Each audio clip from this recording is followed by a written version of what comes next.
All student and parents, जय हिंद। आज हम कक्षा 10th का मैथ का पहला चैप्टर रियल नंबर, वास्तविक संख्याएं के बारे में अध्ययन करेंगे। वास्तविक संख्याएं क्या होती हैं उनके बारे में जानकारी इस अध्ययन में प्राप्त होगी और इस चैप्टर में हमें अपरिमेय और परिमेय संख्याएं और एलसीएम और एचसीएफ के बारे में जानकारी प्राप्त होगी। एलसीएम और एचसीएफ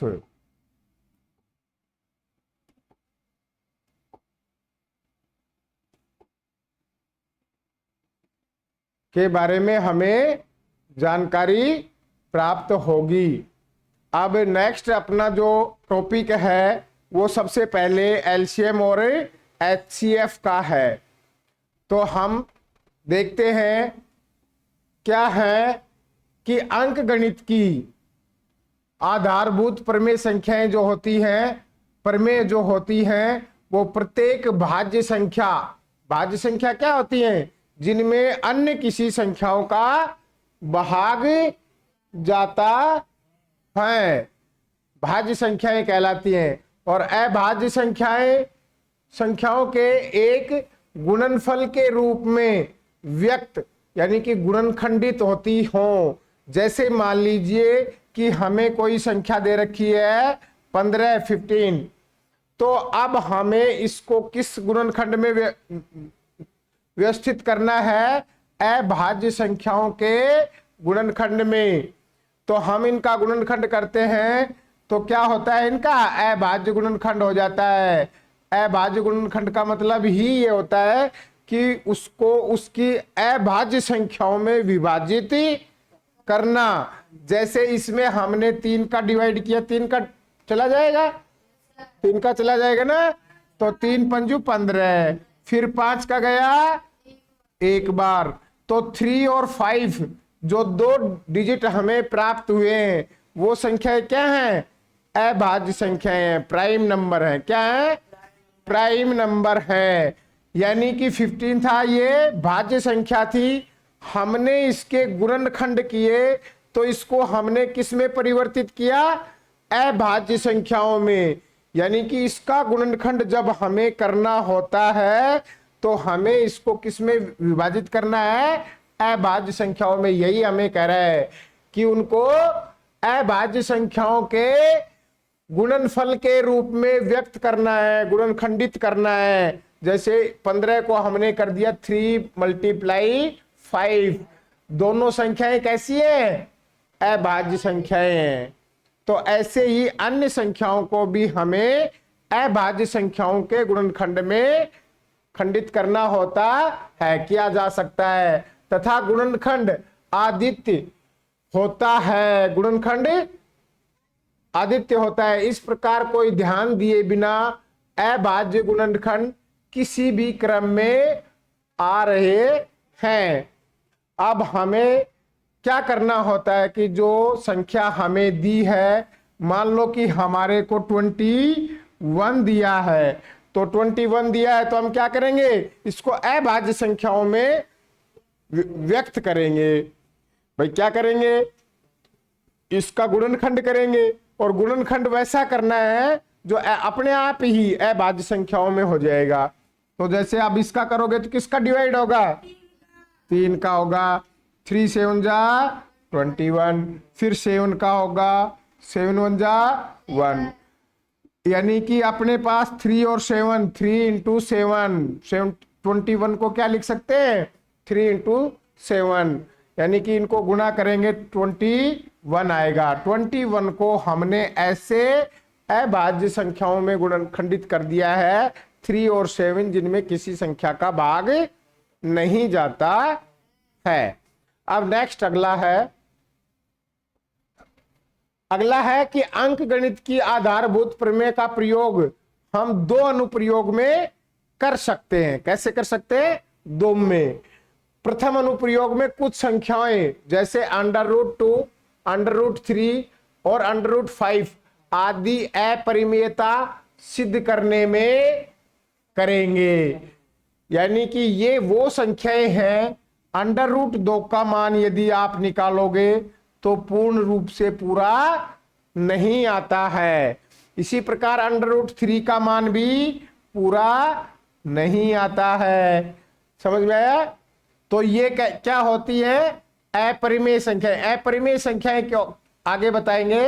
अपरिमेय संख्याएं क्या होती हैं? जिनमें उनका मान p/q के रूप में नहीं लिखी जा सकती हो, यानी कि पूरा मान नहीं होता है, अपरिमेय संख्याएं कहलाती हैं। और परिमेय संख्याएं वो कहलाती हैं जिनमें p/q के रूप में लिखा जाता है और उनका मान कोई एक स्थिर अंक आता है, परिमेय संख्याएं कहलाती। लेकिन ये अपन इससे अगले नेक्स्ट टॉपिक में बात करेंगे। इसमें क्या कहा है कि किसी दी गई संख्या के अभाज्य गुणनखंड ज्ञात करने में करेंगे। ठीक है, अभाज्य गुणनखंड ज्ञात करने में इसका उपयोग करेंगे। और संख्याओं का √3, √5 इस तरह की संख्या अपरिमेय संख्याएं होती हैं, उनके बारे में इनका खंडन करेंगे। नेक्स्ट अपना आगे आता है, कहता है कि महत्तम समापवर्तक HCF क्या होता है?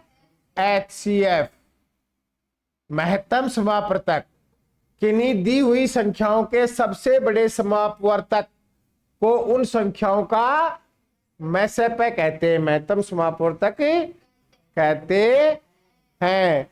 और संख्याओं में प्रत्येक उभयनिष्ठ, उभयनिष्ठ का मतलब होता है कॉमन, उभयनिष्ठ का मतलब क्या होता है? कॉमन। अभाज्य गुणनखंड की सबसे छोटी घात का गुणनफल ही महत्तम समापवर्तक होता है। मान लीजिए कि कोई दो अभाज्य संख्याएं हैं, दो अभाज्य संख्याएं हैं, जैसे मान लो 3 और 5 का हमें ज्ञात करना है HCF। तो इनका दो अभाज्य संख्याओं का HCF हमेशा क्या होता है? एक होता है। क्या होता है? एक होता है, क्योंकि इनमें कोई भी उभयनिष्ठ यानी कि कॉमन फैक्टर नहीं होता है, कॉमन फैक्टर नहीं होता है। तो इनका अभाज्य HCF क्या आ जाएगा? एक। सदैव अभाज्य संख्याओं का HCF क्या आता है? महत्तम समापवर्तक एक आता है। याद रखना है। वैसे भी आपको यदि कोई भी दो अभाज्य संख्याएं दी हुई हैं, यदि हमसे उनका HCF पूछ लिया जाए तो उनका HCF क्या होता है? सदैव एक होता है। यदि अभाज्य संख्याएं, भाज्य हैं तो अलग बात हो सकती है। समझ में आ गया? इसी तरह हमारे को HCF में दिया है कि जो ग्रेटेस्ट होता है कॉमन फैक्टर, वो हम उसमें से कॉमन लेते हैं, बड़े से बड़ा। तो इनमें जो कॉमन क्या है? अब 3 का भी लेंगे तो 3 से ही कटेगा, तो क्या आ गया इसमें? 1। 5 का भी क्या आ गया? 1। तो इनमें दोनों में कॉमन क्या है? 1। तो इनका HCF क्या हो जाएगा? 1। दो अभाज्य संख्याओं का सदैव महत्तम समापवर्तक या HCF क्या होता है? एक होता है। ऐसे ही अब लघुत्तम समापवर्तक होता है HCF। लघुत्तम समापवर्तक दी गई संख्याओं का सबसे छोटा उभयनिष्ठ गुणज ही उनका लघुत्तम समापवर्तक होता है। ये कहा गया है। तो हमें उनके जो अभाज्य गुणनखंड जब हम करेंगे तो उनमें सबसे जो सब में कॉमन नहीं है वो सारी संख्याएं हमें इसमें लेनी होती है। तो हमारा क्या निकल जाता है?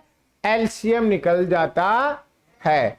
जैसे मान लो 5 और 7 का LCM लेना है हमें, तो क्या आ जाएगा? दोनों का, क्योंकि दोनों अभाज्य संख्याएं हैं, तो महत्तम समापवर्तक तो क्या जाएगा? 1। और लघुत्तम समापवर्तक क्या जाएगा? दोनों का गुणनफल, यानी कि 35। 35 इनका लघुत्तम समापवर्तक एलसीएम आ जाएगा। आई बात समझ में यहां तक? एलसीएम। अब दोनों में, अब इसका अगला जो टॉपिक है हमारा कि इनमें संबंध क्या होता है। यदि हमें कोई दो संख्याएं दी हुई है, क्या दी हुई है?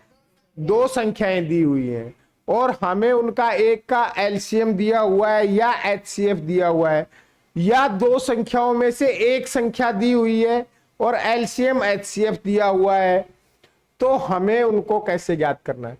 मान लीजिए कि हमें दो संख्याओं का महत्तम समापवर्तक और लघुत्तम समापवर्तक दिया है, तो उनमें क्या संबंध होता है? दो संख्याओं का महत्तम समापवर्तक और लघुत्तम समापवर्तक एलसीएफ और एचसीएफ दोनों संख्याओं के गुणनफल के बराबर होता है। ये पहले भी बताया है आपको पता भी होगा। तो क्या होता है? एचसीएफ गुणा में एलसीएम बराबर प्रथम संख्या, हमने यहां क्या मान ली? प्रथम संख्या ए, और दूसरी संख्या क्या मान ली हमने? बी। यानी कि ए गुणा बी, पहली संख्या गुणा में दूसरी संख्या बराबर एलसीएम गुणा में एचसीएफ, ये होता है। यानी कि पहली संख्या और दूसरी संख्या का मल्टीप्लाई उनके लघुत्तम समापवर्तक और महत्तम समापवर्तक के गुणनफल के बराबर होता है। अब इससे हम चार सूत्र बना सकते हैं, चार फॉर्मूले बना सकते हैं। यदि हमें कह दिया कि पहली एक संख्या ये है और उनका लघुत्तम समापवर्तक ये है और महत्तम समापवर्तक ये है एचसीएफ, एलसीएम ये है और एचसीएफ ये है। मान लो कि हमने कह दिया कि एचसीएफ 1 है, एलसीएम 35 है और पहली संख्या 7 है, तो दूसरी संख्या ज्ञात कीजिए। तो हम क्या करेंगे? इन दोनों का मल्टीप्लाई करेंगे और इसके बटे में पहली संख्या इसके बटे में ले आएंगे 7। 7 को काट दिया, 7 5 जा 35 और 5 को 1 से मल्टीप्लाई किया तो 5। तो दूसरी संख्या क्या आ गई हमारी? 5 आ। तो ऐसे ही हमें एलसीएम और एचसीएफ का ये हमारा मोस्ट फॉर्मूला हो गया। ए और बी का मतलब यहां क्या समझोगे? एक का मतलब है पहली संख्या और बी का मतलब है दूसरी संख्या। ठीक है, ये हमने मान रखा अपने माइंड में। तो एचसीएफ गुणा में एलसीएम बराबर होता है ए इंटू बी। अब इनमें से जो हमें नहीं दिया हुआ है वही उसके बटे में आ जाए। यदि दोनों संख्याएं दी हुई हैं, एलसीएम दिया हुआ है, एचसीएफ ज्ञात करना है, तो एलसीएम इसके बटे में ले जाएंगे। समझ में आया? तो यही है हमारा आज का यहां तक का टॉपिक। एक आपकी एक्सरसाइज 1.1 कवर हो गई है यहां तक। अब आगे है वास्तविक संख्याएं, वो मैं इनको रिवाइज कर देता हूं आगे। ये वास्तविक संख्याओं के हैं टॉपिक, इनको अपन आगे बढ़ा देते हैं। जब परमेय संख्याएं पढ़ाएंगे उसके समय इनका एक बार रिवाइज कर देंगे। ये अब हमारी चल गई एक्सरसाइज 1। कह रहा है कि निम्नलिखित संख्याओं को अभाज्य गुणनखंडों के गुणनफल के रूप में व्यक्त कीजिए। Exercise express is the number as a product of it prime factor. Prime factor मतलब अभाज्य संख्याएं। अभाज्य संख्याओं में गुणनखंड करना है। गुणनखंड करना आता है तुम्हें? ऐसे नहीं आता तो 140 को 140 को यहां ऐसे लिख लो। अब कितने से कट जाएगा? 2 से। तो कितना जाएगा? 70। तो हम पहले इसको लिख सकते हैं 140 बराबर क्या हो जाएगा? 2 गुना 70। अब नेक्स्ट फिर ये कितनी बार कट जाएगा? 2 से। कितनी बार गया? 35। फिर हम अगले स्टेप में लिख सकते हैं 2 गुना 2 गुना 35। ठीक है, फिर नेक्स्ट स्टेप में क्या लिख सकते हैं इसको? क्या कि अब हमें यहां ऑप्शन नहीं करना है बेटा, ये क्लास है, कंपटीशन की क्लास नहीं है। समझ में आया? कंपटीशन की क्लास में आपको डिटेल नहीं लिखनी है, शॉर्टकट करना होता है, और इसमें आपको डिटेल लिखनी होती है। तो ऐसे जैसे मैं लिख रहा हूं ऐसे ही आपको हल करना। फिर इसमें कितने का चला जाएगा? 5 का। 5 7 जा 35, 5 7 35। और फिर अपन इसको क्या लिख सकते हैं? 2 इंटू 2 इंटू 5 इंटू 7। बस अब 7 में 7 का ही जाएगा। तो हमारे इसके फैक्टर क्या हो गए? अभाज्य गुणनखंड। अब देखिए इनमें सारी संख्याएं अभाज्य संख्याएं हैं कि नहीं हैं? तो अपन इनको अभाज्य गुणनखंड क्यों बोलते हैं? क्योंकि उनमें किसी संख्या का अन्य संख्या का भाग नहीं जाता है। तो ये हमारा 140 का अभाज्य गुणनखंड क्या हो गया? 2 इंटू 2 इंटू 5 इंटू 7। यदि हमें और इसको डिटेल से लिखना है तो हम 2 की पावर क्या लिख सकते हैं? इनके ऊपर पावर हमेशा जुड़ती है, तो इस 2 पे कुछ भी पावर नहीं है तो क्या है? 1 1 है। और दोनों का आधार समान है तो पावर जुड़ जाएगी। 2 की पावर 2 इंटू 5 इंटू 7। ये हमारा इसका आंसर हो जाएगा। क्या हो जाएगा? यहां पर भी आपका सही है, यहां पर भी आपका सही है, या आप ऐसे करके इसको लिख देते हैं तो भी आपका मान्य है। ठीक है, आ गया समझ में? इस तरह आप संख्याओं के गुणनखंड कर सकते हैं, कर सकते हो ना? तो नेक्स्ट देखिए, पहले का ये पहला भाग था, पहले का ये दूसरा भाग देखिए क्या है? 156 156। देखिए अपने को इसको अभाज्य गुणनखंडों में विभाजित करना है कि ऐसी संख्याएं इसको विभाजित करनी है कि जिनमें दिन का भाग नहीं जाता हो। तो यहां यदि नहीं आता है तो साइड में अपने करके देख लो कितने का भाग चला जाएगा? 2 का भाग चला जाएगा। तो 2 से 2 7 जा 14, 1 और 2 8 जा 60। तो पहला लिख सकते हैं हम 2 × 78। अब फिर इसको डिवाइड करेंगे कितने से? 2 से। 2 से किया 2 3 जा 6, 2 3 6 और 1 2 9 18। कितना आ गया? 39। नेक्स्ट स्टेप हमारा हो जाएगा 2 इंटू 2 इंटू 39। अब इसके बाद में फिर कीजिए कितने का चला जाएगा? 3 का चला जाएगा, क्योंकि संख्या के अंकों का योग 12 है। तो 3 का चला जाएगा। तो 3 1 जा 3, 3 3 जा 9। तो हमारा नेक्स्ट स्टेप हो जाएगा 2 × 3 इंटू 13 13। और अब 13 में किसी का नहीं जाता है, अभाज्य संख्या ही है ये, अभाज्य गुणनखंड हम कर रहे हैं। तो अपने आप में क्या हो गई? ये संख्याएं हमारी हो गई। अब यहां इसको क्या लिख सकते हैं? 2 की पावर 2 × 3 × 13। ठीक है, ये इसके अभाज्य गुणनखंड हो गए हमारे। इनको अभाज्य गुणनखंडों के गुणनफल के रूप में व्यक्त कीजिए। कर सकते हो ऐसे? कोई दिक्कत? No problem. चलो ठीक। अब पहले का नेक्स्ट क्वेश्चन है, पहले का ही तीसरा भाग है 38 25 3 8 2 5। कितने का डिवाइड हो जाएगा इसमें? बताइए। 5 2 7 7 8 15 और 3 18। 3 का हो जाएगा? जाएगा भाई 3 का। तो क्या लिख देंगे पहले चांस में? 3 का डिवाइड करो।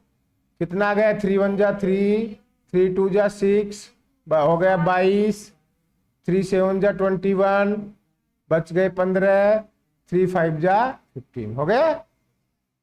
तो क्या आ जाएगा 3 मल्टीप्लाई 1275, 1275। अब कितने का चला जाएगा, फिर 3 का चला जाएगा, 7 5 12 और 2 14 और 1 15, फिर 3 का जाएगा, 3 चौक 12, 3 दूनी 6, 3 पंजू 15। ठीक है, तो अब क्या हो जाएगा, नेक्स्ट स्टेप में आ जाएगा 3 मल्टीप्लाई 425, 425। अब कितना आ जाएगा, अब कितने का जाएगा, अब 5 का जाएगा, क्योंकि 2 का नहीं जाएगा, 3 का नहीं जाएगा, अंकों का योग नहीं हो रहा है, 4 का नहीं जाएगा, 25 है इकाई और दाई का अंक, 5 का इकाई का अंक 5 है, कितने का जाएगा 5 का, 5 8 40, 2 और 5 25। फिर हमारा हो जाएगा ये next step 3 multiply 5 multiply 85।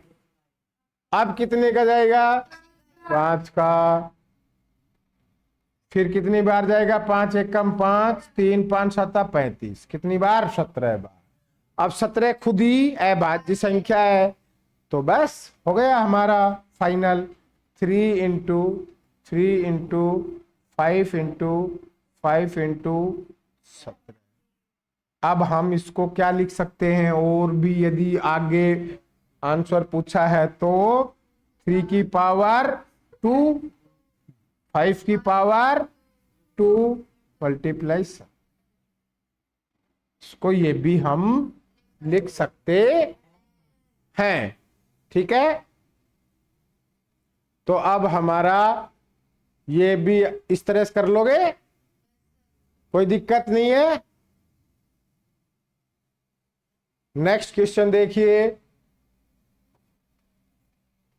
Next question है निम्नलिखित संख्याओं को अभाज्य गुणनखंडों के रूप में व्यक्त कीजिए। पहले का ही चौथा भाग है, ये पहले क्वेश्चन का ही चल रहा है अभी, तो पहले क्वेश्चन का चौथा भाग है 5005। बताओ क्या लिखोगे, पहले चरण में कितने का भाग जाएगा इसमें, 5 का।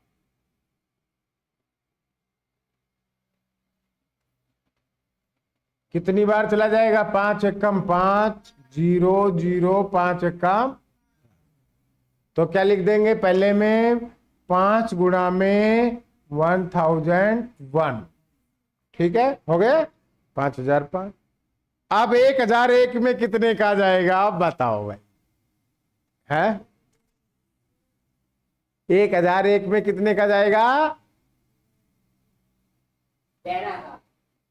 13 का कैसे जाएगा, पहले छोटे से लगाते जाओ, 7 का ही चला जाएगा, उससे पहले कितने का चला जाएगा, 7 का, 7 का दिया, 7 1 जा 7, कितने बच गए, यहां से 3 हो गए 30, फिर 7 चौक 28, बच गए 2 हो गए 21, 7 या 21। अब अपना आ जाएगा नेक्स्ट स्टेप 5 मल्टीप्लाई 7 मल्टीप्लाई 143। देखिए क्या है, अपने आप में ही है भाज्य संख्या है क्या, इसमें जाएगा क्या किसी का, 11 का चला जाएगा, चला जाएगा तो और भी दे सकते हैं, और भी दे सकते हैं, तो फिर इसका मतलब मैं तो सोच रहा था 143 तो अभाज्य संख्या आ गई, अभी 11 का चला जाएगा इसमें, तो अभी तो और देंगे, फिर क्या जाएगा 143। अब इसमें देंगे 11 का, पहले 13 का नहीं देंगे बेटा, छोटे का देना है सबसे पहले। हमेशा अभाज्य गुणनखंड करते समय यदि आपने पहले बड़ी संख्या से भाज दे दिया तो आपका क्वेश्चन गलत होने के चांस बढ़ जाते हैं, ध्यान रखना ये बात। आपने यदि अभाज्य गुणनखंड करते समय यदि बड़ी संख्या से पहले डिवाइड कर दिया उसको, तो आपका क्वेश्चन गलत होने के चांस बढ़ जाते हैं। तो आपको छोटे से क्रम में चलना है, तो इसमें 11 का चला जाएगा, क्योंकि 3 1 4 और 4 में से 4 गया तो 0, 11 का भाग जाएगा, तो 11 से भाग दिया, 11 कम 11 बच गए 3, 11 तिया 33। अब 13 में 13 का ही जाएगा। तो अब नेक्स्ट स्टेप अपना आ जाएगा क्या, 5 मल्टीप्लाई 7 मल्टीप्लाई 11 मल्टीप्लाई 13। ठीक है, अब ये संख्या हमारी आंसर हो गई कि नहीं, हो गया? कर लोगे इस तरह, कोई दिक्कत? कोई दिक्कत नहीं है? तुम्हारे समझ में आ रहा है ना? समझ में आ रहा है कि नहीं? हाँ तो बस चलो, झूठ मत बोलना भाई। अब अगला क्वेश्चन है, निम्नलिखित संख्याओं को अभाज्य गुणनखंड, वही पहले का 5वां भाग है, 7429। बताइए क्या लिखेंगे? चलो तो अब इसको करके बता दो भाई, बड़ी संख्या है, पहला चरण हम क्या करेंगे, चलो बताइए कितने का डिवाइड होगा इसमें।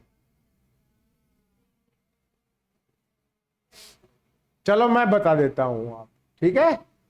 इसमें क्या है कि ये पहले ही अपने आप में अभाज्य संख्या दिखाई दे रही, तो इसमें अभाज्य संख्याओं से ही डिवाइड होगा, होगा कि नहीं होगा? तो कितने का चला जाएगा, पहले 17 का, 17 का टेबल बोल लो अब।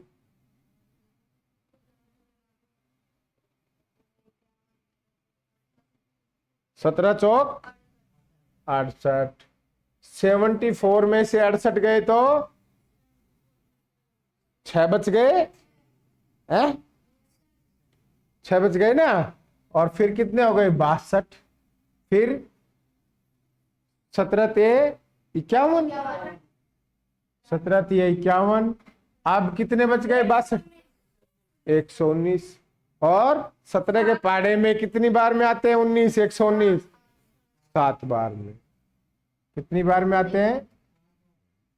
तो पहला डिवाइड हो गया हमारा 17 मल्टीप्लाई 437। अब ये बताओ 437 में कितने का जाएगा? 19 का, 19 का 2, 19 दूनी 38, बच गए कितने 5, और 19 तिया 57। अब कितने का जाएगा? ये 23 अपने आप में ही है, भाज्य संख्या है कि नहीं है? तो नेक्स्ट स्टेप में हमारा हो जाएगा 17 गुना में 19 गुना में 23। सारी कैसी संख्याएं हैं? ये अभाज्य संख्याएं हैं। कैसी हैं? अभाज्य संख्याएं हैं। तो ये हमारा इसका अभाज्य गुणनखंड हो जाएंगे। ठीक है, तो अब नेक्स्ट क्वेश्चन करते हैं अपन। पहला क्वेश्चन अपना लगभग हो गया पूरा, क्वेश्चन नंबर चल गया 2, है ना?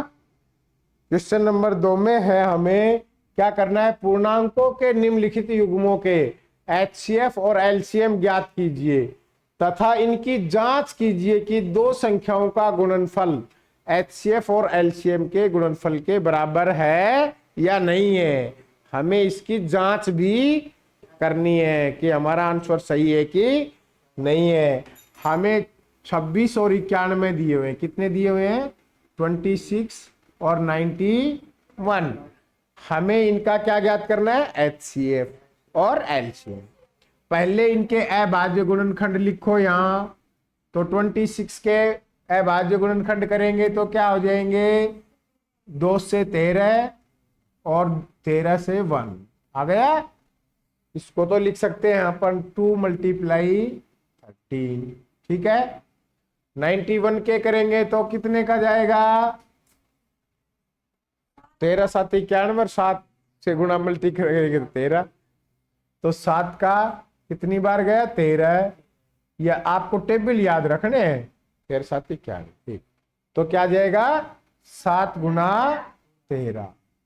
तो देखिए HCF तो क्या होता है, इनमें जो कॉमन होता है वो। HCF तो क्या होता है? जो इनमें सारों में कॉमन होता है। तो कॉमन क्या है? सकते हैं। तो HCF तो हो गया हमारा 13 और LCM क्या हो गया? LCM होता है जो कॉमन होता है वो तो लिखना ही है, जो नहीं है वो भी लिखना है। तो 2 भी लिखना है, 7 भी लिखना है और 13 कॉमन है। तो 2 × 7 × 13 कितना आ गया? LCM कितना आ गया? 13 7 91, 91 दूनी 182। भाई 90 से लगा लो, 90 दूनी 180 और 1 और 1 2 182। कितना आ गया? 182। ये हमारा आ गया LCM। अब कह रहा है कि हमारे इस उत्तर की जांच करनी है, हमें क्या करनी है? जांच। अब इन दोनों संख्याओं का मल्टीप्लाई और 13 का और 182 का मल्टीप्लाई क्या सेम है? करो जांच। सेम है। 26 × 91 इक्वल होना चाहिए 13 × 182। ये हमें जांच करनी। ये हमें कह रहा है कि पहली संख्या और दूसरी संख्या बराबर है HCF गुणा में LCM, है ना? ये कह रहा है। अब इन दोनों का मल्टीप्लाई करो। यदि संख्या यहां हमारी बराबर आती है तो ये हमारे उत्तर की जांच भी हो गई है कि हमारा आंसर सही है कि गलत है। ठीक है, कर लोगे? 26 और 91 को मल्टीप्लाई करोगे जब कितने आएंगे? करो जल्दी। भाई पेन कॉपी क्यों लेके आए थे? इसीलिए तो ले आए थे। अब करोगे जब तक टाइम हो जाएगा।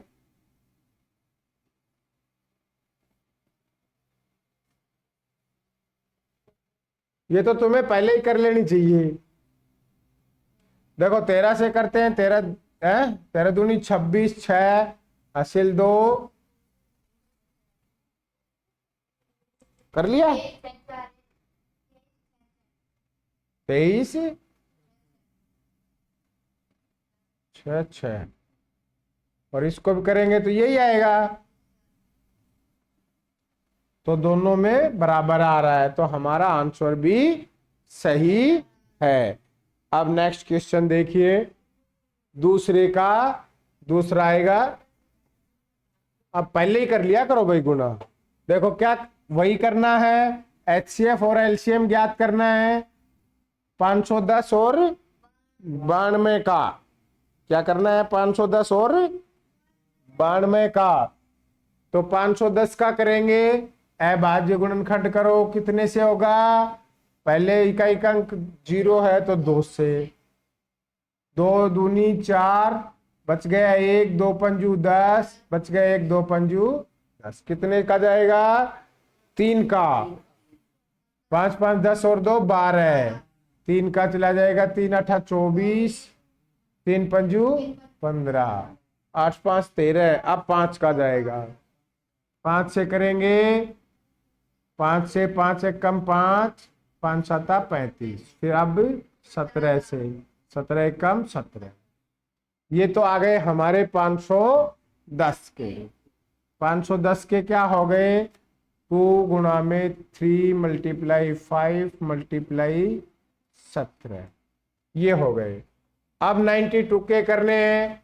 92 के करोगे तो 2 से, 2 4 जा 8, 2 6 जा 12। फिर 2 से 2 दूनी 4, 2 3 6 और 23 से में 23 का ही जाएगा। तो ये हो जाएगा हमारा 92 का 2 गुणा 23।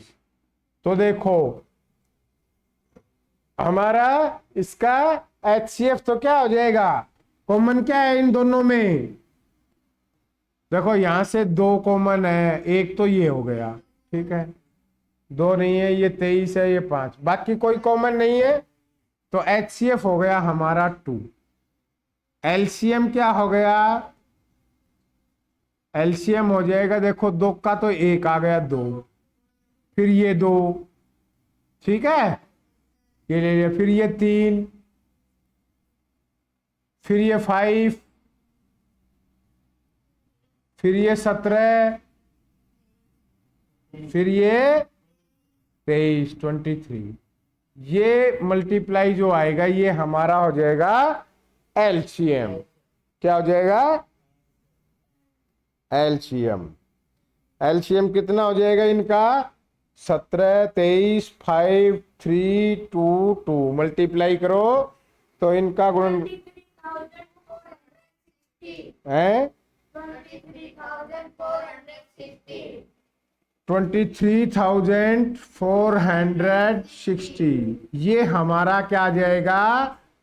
लघुत्तम समापवर्तक आ जाएगा। अब कह रहे हैं कि उत्तर की जांच करो, तो 5 को 510 को 92 से मल्टीप्लाई करो। कह रहा है कि 510 को 92 से मल्टीप्लाई करें और 23,460 को 2 से मल्टीप्लाई करें तो क्या इनका गुणनफल बराबर आता है? यदि आता है तो हमारा आंसर सही है, अन्यथा गलत है। तो ये आ जाएगा अपना 46,920 और ये भी आ जाएगा हमारा 46,920। यही आएगा ना? है मैंने तो इसको दुगना किया है 23,460 को। यही आएगा ना? हाँ, तो हमारा ये दोनों साइड में बराबर आ गया है, एलसीएम और एचसीएफ का मल्टीप्लाई और दोनों संख्याओं का गुणनफल हमारा समान है, अतः हमारा आंसर भी सही है। ठीक है, अब नेक्स्ट क्वेश्चन है तीसरा क्वेश्चन है हमारा, इसमें तीसरा है 336 और 54 का। अब 336 का निकालो पहले। 336 का मल्टीप्लाई करेंगे 2 से, 2 1 जा 2 से 1, 2 6 12, 2 8 16, फिर 2 से चला जाएगा 2 8 16, 2 चौके 8, फिर 2 से चला जाएगा 2 चौके 8, 2 दूनी 4, फिर 2 से चला जाएगा 21 और फिर 2 से 3 से चला जाएगा 3 7 21 और फिर 7 से चला जाएगा 1।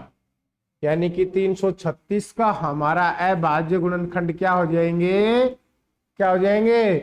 2 गुणा 2 गुणा 2 गुणा 2 गुणा 3 गुणा 7 और फिर उसके बाद में है 54 को यहां करके देख लो। 2 से किया तो 27, 3 से किया तो 3 9 27, फिर 3 से किया 3, फिर 3 से किया 3, तो क्या गया 27। 54 का क्या गया? 2 गुणा 3 गुणा 3 गुणा 3, ये आ गया। अब हमें क्या ज्ञात करना है? एचसीएफ में कॉमन जो है वो ले लो। क्या क्या है? देखो यहां से 2 है, फिर 3 है और बस और कुछ नहीं है। 2 × 3 यानी कि हमारा हो गया 6। एचसीएफ तो क्या हो गया हमारा? 6 और एलसीएम क्या हो जाएगा? 2, फिर ये 3 बार 2, 1 2 3 बार 2, फिर हमारा 3 एक तो कॉमन है 3, फिर 2 बार ये, फिर 2 बार ये, फिर 7 गुणा 7 इक्वल क्या हो जाएगा? ये हमारा एलसीएम आ जाएगा। करो इनको मल्टीप्लाई तो क्या आ जाएगा? 336 और 54 का एलसीएम आ जाएगा हमारा 3024। कितना आ जाएगा? 3024। 24। अब इनको मल्टीप्लाई करके देख लें। आप 3024 को 6 से मल्टीप्लाई करेंगे तो इन दोनों को मल्टीप्लाई करेंगे तो उनके मल्टीप्लाई के बराबर आना चाहिए। यानी कि 336 पहली संख्या गुणा में दूसरी संख्या बराबर एलसीएम गुणा में एचसीएफ। एलसीएम 3024 गुणा में 6। अब इनका मल्टीप्लाई करोगे तो इनके मल्टीप्लाई के बराबर इनका मल्टीप्लाई आना चाहिए। 18144 ये आ जाएगा है? तो इनका भी 18144। तो हमारा दोनों का मल्टीप्लाई समान आ गया, तो इसका मतलब हमारा आंसर भी सही है। यानी कि ये हमारे आंसर की जांच भी हो गई है, उत्तर की जांच भी हो गई है। ये दूसरे क्वेश्चन का था तीसरा भाग। अब नेक्स्ट क्वेश्चन है अपना थर्ड। अभाज्य गुणनखंड विधि से निम्नलिखित पूर्णांकों का एचसीएफ और एलसीएम ज्ञात कीजिए। अब ये अपन करेंगे कल, ठीक है? आज के लिए इतना ही बहुत है। ठीक है बेटा, थैंक यू।